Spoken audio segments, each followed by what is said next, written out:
So this is my firewall extension piece. I'll show you what I cut out. So I cut out that piece and I made this extension here.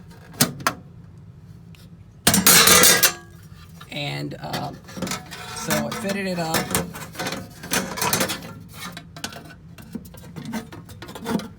And I put it on there. So it's pretty good. I've gotten all the radiuses down. Even was able to get the nice little curve that came down here. All I did was I had a snip and I actually just cut that piece out. I went ahead and drew down the line where my bead roll is supposed to go to match the bead roll that's on the original panel coming down from the tunnel.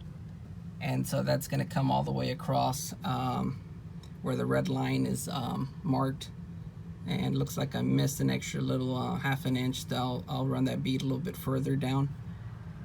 And that's it. And so this will actually rise, so I won't do my scribing onto the other metal, and I'll adjust this so it can match up to 1/32 of an inch, so I can do my butt weld on it. So that's it. So I clamped down the lower firewall extension again, and what I'm doing is I'm scribing it. I had already scribed it, doing it all over again. Shaving off some of the area that I thought were that needed to be cut off, and then just doing it all over again. So I'm just coming back here, and I keep trimming it off till I get it right, and just re-scribed it, and there's some overhang there on the lip, on the edge, and I'll be cutting that off as well.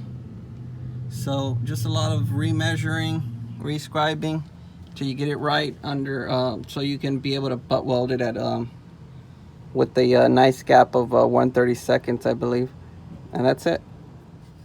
When I was fitting the panel and I fit it down, looks like this matches up to the other side, but this overlaps a bit once we start getting it tightened down, clamped down. So I scribed the overlap, and I'll be cutting that part all the way out as well. And then I'll take my pneumatic scissors, and then I'll cut all the way into my gap, because it's too tight down here and I don't want any distortion, so I can get an even 1/32 1/32 gap, so I can butt weld that.